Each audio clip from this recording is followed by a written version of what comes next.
All right. Happy Tuesday, team. Today, I am presenting on your holiday survival guide, the nutrition and exercise edition.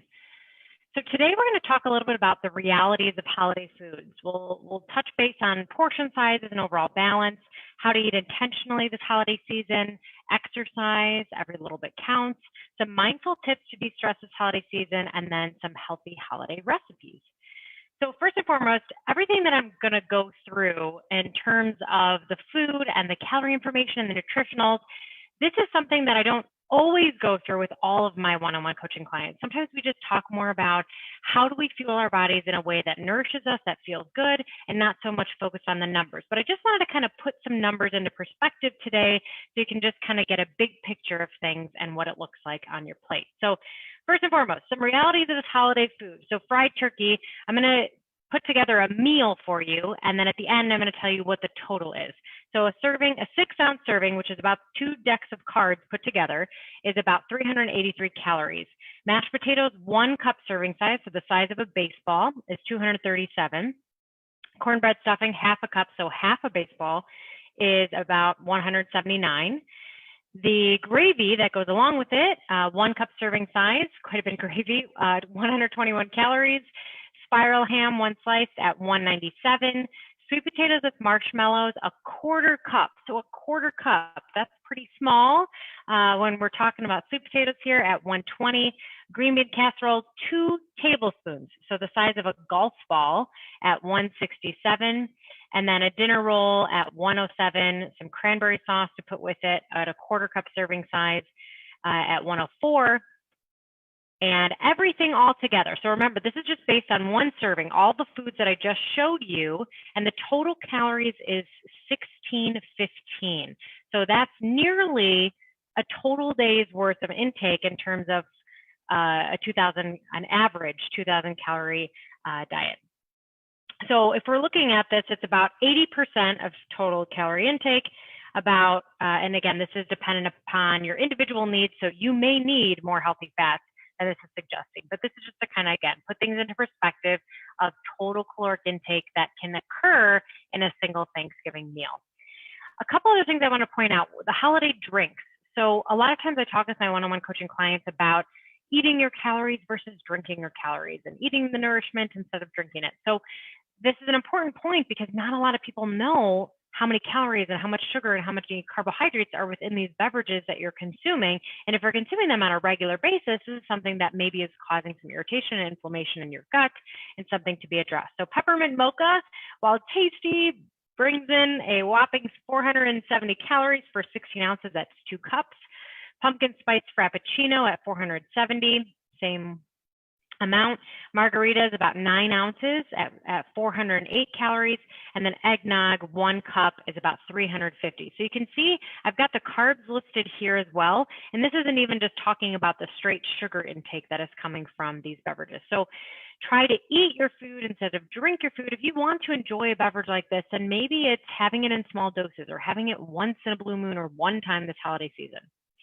I talk to my one-on-one coaching clients a lot about the PVCF method. And while I won't go into too much details on this, I just want to point out when you're looking at your plate, if you can aim for a balance this holiday season and this Thanksgiving and overall the rest of the holidays to come, having a protein, a vegetable, a carb, and a fat on your plate. Eating intentionally. Let's talk a little bit about the reasons and the ways that we eat. The most effective and sanity-preserving tool for holiday eating may also be the simplest one. So eat slowly and stop when you're satisfied instead of feeling stuffed, uncomfortable. This strategy really helps you avoid overeating for 2 main reasons. Really, 1 from a physiological standpoint and 2 from a psychological standpoint. So from a physiological, it takes about 15 to 20 minutes for your digestive tract to really let your brain know that you're satisfied. So there's a little bit of a lag in communication. It takes time for your body to say, hey, I'm actually eating something. Slowing down a meal allows that to happen before you overeat. And from a psychological standpoint, when you slow down, you sense into, you savor the flavor of your foods, you feel content with much less. And I'm not saying much less in terms of saying eat less, move more, like you hear all the time. It's more of eating enough to satisfy your needs. And most of the time, that's less than what you typically would consume on a holiday. This means that you'll eat less, but enjoy what you've eaten even more. Eating intentionally continued here. So benefits of eating slowly. You have better digestion, you have better hydration, because sometimes when you take a break from eating, you're going to take a sip of water, so you're helping your body stay hydrated.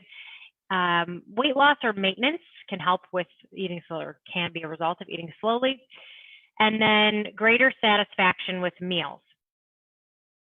So from the improved digestion point, think of digestion as a chain reaction. As soon as we see, smell, or think about food, we start to salivate to prepare our bodies for that breakdown of nutrients. Salivate contains the enzymes that, again, moisten the food and then help your body break down the protein, carbs, and fats that you're consuming. Your stomach then starts to secrete more acid, which again furthers the breakdown process. And then your intestines get ready for peristalsis. And peristalsis is just a fancy word for movement, moving things through your body as you're consuming them. So if we rush this process, if you're eating so quickly, less than that 15-minute time frame, and then you're moving on to grab your second plate, you're really forcing your GI, your gastrointestinal tract, to deal with food before it's prepared to do so. So allowing yourself more time will allow your body to do its job in a timely fashion that it needs to. Better hydration. Good hydration helps to maintain balance of your body's fluids, energizes muscles, helps keep your kidneys and bowels working more efficiently, and really helps to improve the appearance of your skin.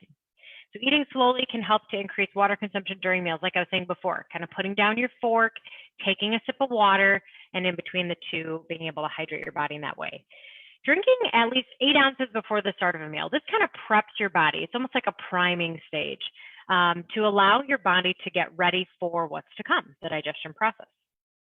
And it also helps your body feel satisfied longer. So if you've ever eaten a meal on an empty stomach without drinking any water, you tend to maybe consume more than if you would have drank some water, ate the meal, and continue to drink water throughout, because it helps to fill up that space also in your stomach as you're digesting and breaking down that food. Smaller portions, you can see the daddy, the mama, and the baby bear meals here in the picture. Eating slowly helps you eat less, like we talked about, helps you feel more satisfied with less, even hours after. There's that brain-gut connection and that association by slowing down. And then it gives your body more time to recognize that you're full, because how often are you, again, rushing through the process and then feeling like it catches up with you? So you're like, oh my gosh, now I'm really full and I just ate way too quickly. So 20 minutes we talked about for that satiety signal, extra calories ingested just based on time to register that your body no longer required food. Allow your body to do its job. Eating slowly, again, helps you feel more satisfied, and we've talked about this with the taste, textures, and mouthfeel. So something I have my clients do, sometimes we'll take like an almond or a raisin, and we'll eat it very mindfully, intentionally, by looking at it, smelling it, tasting it, rolling around in our mouth, and then taking a bite. And what you notice about the taste, the textures, and the mouthfeel is actually quite astonishing, because you may not notice as you're consuming on a regular basis that almonds are actually very sweet, or that raisins have that pruny texture on your tongue. I can see those things, but those might not be things that you notice in your mouth until you actually slow down that process. Eating intentionally, so eating slowly and savoring each bite, use smaller plates, don't skip meals on the big party day. So this goes back to that nourishment. If you're intentionally not eating anything and saving up for that big meal, your stomach is then shrinking down, right? But it's really causing this internal turmoil of, okay, I don't want to eat anything beforehand, but then I'm going to overeat, and then I'm feeling like the guilty and the remorse afterwards. So just kind of try to be as normal as possible with your day while enjoying the foods that the holiday season brings. Maybe you might eat before you go if you're visiting with family, because if you're hungry, we want to honor your hunger. Focus on whole food vegetables, fruits, healthy fats, lean protein sources. Making family and friends, not food, your focus. And while there may be meals that are part of your holiday traditions and a part of your social gatherings, and really maybe some of the highlights of your holidays, we want to remember the sole purpose of the holiday season, and that's really giving back to the people that we love most and want to spend time with the most. Be mindful of alcohol intake. This is another great topic. I'll talk a little bit more to this in following slides. Alcohol tends to increase food consumption. So when we aren't completely aware of everything that's going on or are 100% focused, we tend to overindulge or overconsume on other things, therefore kind of causing an increase in both directions. Stay hydrated by drinking water. I'm going to be honest with you, I bring my water bottle with me everywhere and have been pointed out that I brought it to weddings, I brought it to showers, I brought it to friends' houses. So I bring mine with me everywhere because I like to stay hydrated. All right, let's talk a little bit about exercise. So what are some of the benefits of exercise that we already know about? Helps to improve your mood and your sleep, improves your blood pressure, can also increase your metabolism, I was going to say metabolic rate, decrease fat storage, and improve nutrient uptake. So a lot of benefits when it comes to exercise in general, but why am I talking about this in times of the holiday season? So some of the other things to point out: improved strength coordination and increasing bone density and strength. So during the holidays, this is a time when we typically see a 7 to 10 pound weight gain across the next few months here. So expending energy and maintaining muscle mass, therefore, again, sustains that metabolic rate and therefore increasing your metabolism. Holiday stress. Exercise can be a great way to reduce stress by releasing those feel-good endorphin hormones. In addition, it also provides an outlet to release built-up stress that can often lead to overeating. So the less time you're spending near the food in the kitchen and the more time you're spending moving your body in ways that you love and enjoy and feel good, that is kind of the trade-off there. So a good trade-off. Seasonal depression. So obviously there are less daylight hours right now, especially if you live in the Midwest or up north. And seasonal depression is running high right now. So although exercise can't make the days longer, it can help reduce those depressive symptoms and elevate your mood. All right, exercise also provides structure. So one of the main culprits associated with stress, depression, and weight gain is a reduction in structure within our daily routines. Think about it. If you're rushing around, and maybe you're not going to be as rushed this holiday season, so that's going to be a little bit of a benefit for some of us, is that we have less places to run around to, and we have a little bit more control over our food and our intake. Maybe you're staying home and cooking a meal between just your family. But anyways, and so with the routines, it helps to create that consistency. So if you're used to being an avid exerciser and this is something that you do on a regular basis, try to maintain that structure throughout the holidays. So it also will help you face the upcoming demands and provide you with stability and comfort. Daily routines help us stay on track with our food intake, stabilize our circadian rhythm, so that's sleep and awake hours, and then aid in the maintenance of sleep schedules and provide a stable backdrop to our day, thereby offering a framework in which we can prioritize the demands put upon us. Okay, how do I fit in exercise? Ashley, I'm so busy. How do I fit it in? First and foremost, keep it simple. Okay, keep it simple. Remember that every little bit counts. If you and your family decide to go out for a walk after the meal, or you go out to play a pickup game of flag football, or just want to go walk at the nearest forest preserve, getting outside and just doing something fun with family can be a great way to get a little bit of movement in the day and some exercise. And then this is a little bit about some movements that you can do at home. So these are all body weight exercises. So jumping jacks, wall sits, push-ups, abdominal crunches done in a safe way by maintaining good core strength and supporting your back. Stepping up onto a chair with one leg, that really works your quad muscles. Squats, that is not great form. So make sure you keep your chest upright, chin upright, look into the horizon. Tricep dips, plank, high knees, running in place, lunges, push-ups with a rotation. So this is pushing up and then rotating your body to the side, and a side plank. These are just some ideas of ways you can move your body where you don't need a gym, where most of the gyms are closed during Christmas Day or New Year's Day, and it's an opportunity to just gain some strength and some movement in while you're at home. So in summary about all we talked about today, preparing for your outing. Eat healthy leading up to your holiday outing or holiday dinner. Balance your meals by including your vegetables, your lean protein, healthy fats, and some smart carbs. Make your plate colorful. And beware of some sugary foods that may have a habit of making us crave even more rich and sugary foods, leaving us feeling bloated, sick, and uncomfortable. So kind of pick and choose the things that you really do truly want to have during the holiday season. There's a plethora of sweets that surround us, or maybe Aunt someone makes this and Uncle Joe makes that. So if you know what you're going to be around, then maybe you start thinking about that now of what you're going to want to savor the flavor with and enjoy most without overindulging and then feeling uncomfortable afterwards. So make it a point to have some healthy snacks present too, and some raw vegetables. This year I am making a turkey vegetable tray, so it's in the shape of a turkey, and that will also help us get in those veggies and just in a fun way to support the holiday. Be mindful of alcohol intake. So as these empty calories can really add up, and you are the one that's in control of your eating habits. So it's okay to say no. You don't have to say yes to everyone that offers you a food or beverage. If you aren't hungry, then say so. Don't get bullied into eating things that you don't really care for or don't want to enjoy. When you feel full, stop eating. One of the things that I always use, and this is just me personally because I grew up with gut issues, is if someone was trying to offer me something and they weren't taking the hint, I'd say, you know what, I would be in the bathroom the rest of the day if I chose to eat that, so I prefer not to. And then they kind of walked away and didn't ask me again. So a little trick of the trade, but that's my own personal experience. Okay, putting into action here. So take inventory. Identify all the situations right now that make it difficult for you to eat healthy during the holiday season. Is it office parties or food courts at the shopping mall or food gatherings or extra baking and cooking at home? What is challenging for you? And maybe this year the challenges are different than they have ever been. Plan of attack, for example, bring a healthy dish to share, be that example. Don't go shopping on an empty stomach. That's a big one.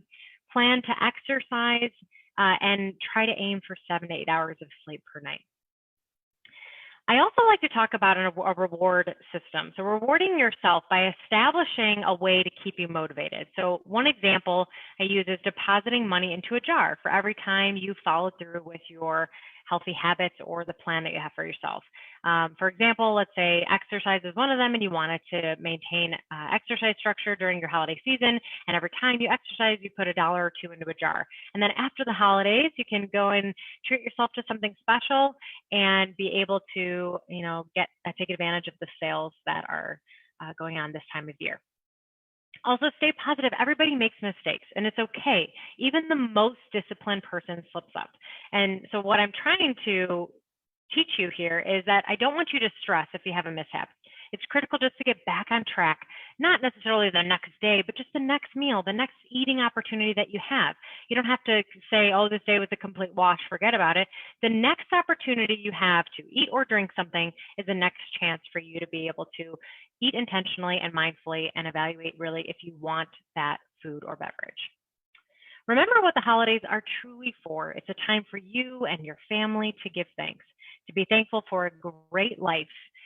Keeping it that way is in your hands. So a couple recipes that I want to share with you, and some that I've made in past years. Cauliflower stuffing, balsamic olive oil, braised green beans, that's a good one. The rosemary, garlic, roasted cabbage steaks, roasted cod and pineapple with glazed acorn, the garlic sage mashed cauliflower. I've made that a bunch of times, really good. That's supposed to be maple, maple walnut apple crisp. And if you'd like any of these recipes, please email me or send me a message and I'd be happy to share them with you. The last thing I want to talk about is a great organization called Fox Valley Food for Health. This is Giving Tuesday, if you didn't know it. I'm giving the gift of an organic meal, and I'm asking if you will join me. A little bit about my experience with Fox Valley Food for Health. I am on the advisory board for this organization and have had an amazing experience teaching. I used to teach in-person cooking classes with this organization and helping raise money for cancer patients and their families, as well as those who are going through a difficult and challenging time, whether it's cancer or another health condition that they're experiencing going through with their families. So Fox Valley Food for Health's team of adult volunteers and team chefs provide organic healing meals to family in the Fox Valley area struggling with a health crisis like cancer. The nutrient-rich meals not only give healing support in their time of need, but provide their families with an opportunity to share a meal together without the stress of preparation. So if you can imagine trying to cope and deal with a new diagnosis of cancer, and your family is trying to support you, but maybe you're the lead person that usually does the cooking in your house. Imagine the challenge there of how you're feeling and what you're going through and what you're experiencing. And this organization just does such a beautiful job of stepping in when families need help most. So $10 will provide one meal to one person on the program. If 7 people can give $10, they'll provide 1 week of meals for an individual in our program. So my goal is to provide 7 weeks of meals by raising $525, and I'm asking if you'll help me provide the gift of a healing meal this Giving Tuesday. Have a great day, everybody. Make it a good one.